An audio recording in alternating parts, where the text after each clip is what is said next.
Every day, the natural world acts as a massive, invisible utility company. It filters our water, scrubs carbon out of the atmosphere, and replenishes the soil. If humanity had to cut a check for all that work, the invoice would run to $46 trillion a year. To put that into perspective, the entire global economy produces about $66 trillion. These ecosystem services are more than a backdrop. They are a complex biological machine. Thousands of living and non-living components interact constantly to keep the planet habitable. On top of that biological machine sits our modern operating system, economic globalization. This network connects international markets and raises living standards, but its internal logic requires continuous, exponential growth. To fuel that expansion, the global economy constantly extracts raw materials, timber, oil, fresh water, and minerals from the biosphere's finite reserves. We have two systems operating at conflicting speeds. Biological regeneration moves at a pace measured in centuries, while global supply chains operate in days, demanding resources faster than the Earth can replenish them.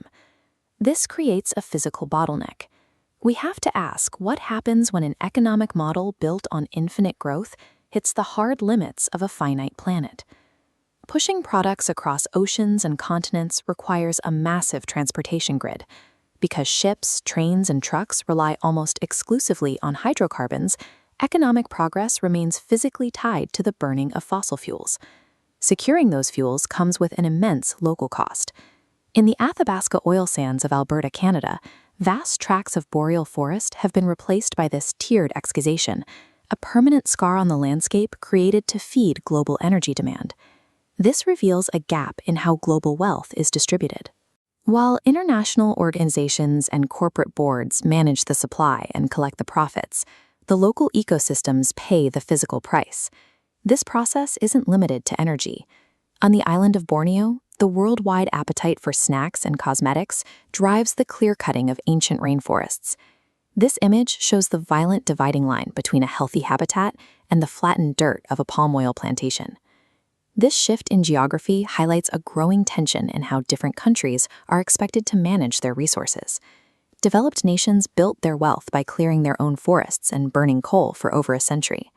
Now, as the climate warms, those same nations are asking less developed countries to halt their own extraction to protect the global atmosphere.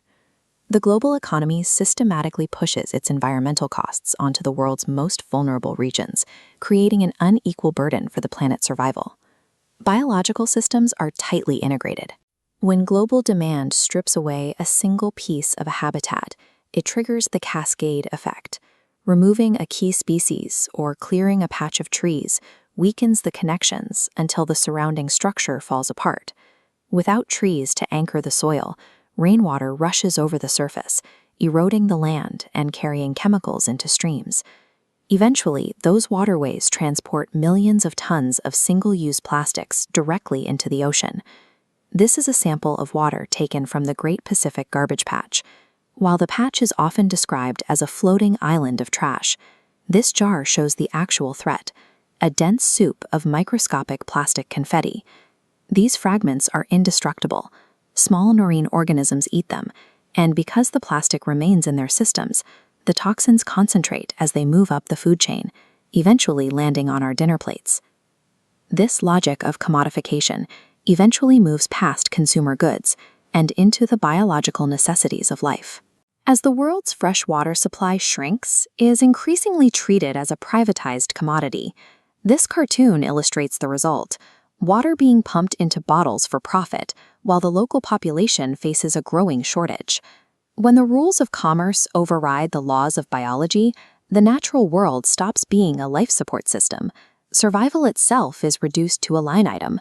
The biosphere is buckling under this pressure, forcing humanity to draft new international rules to rein in the global economy. This map shows one such rule: exclusive economic zones.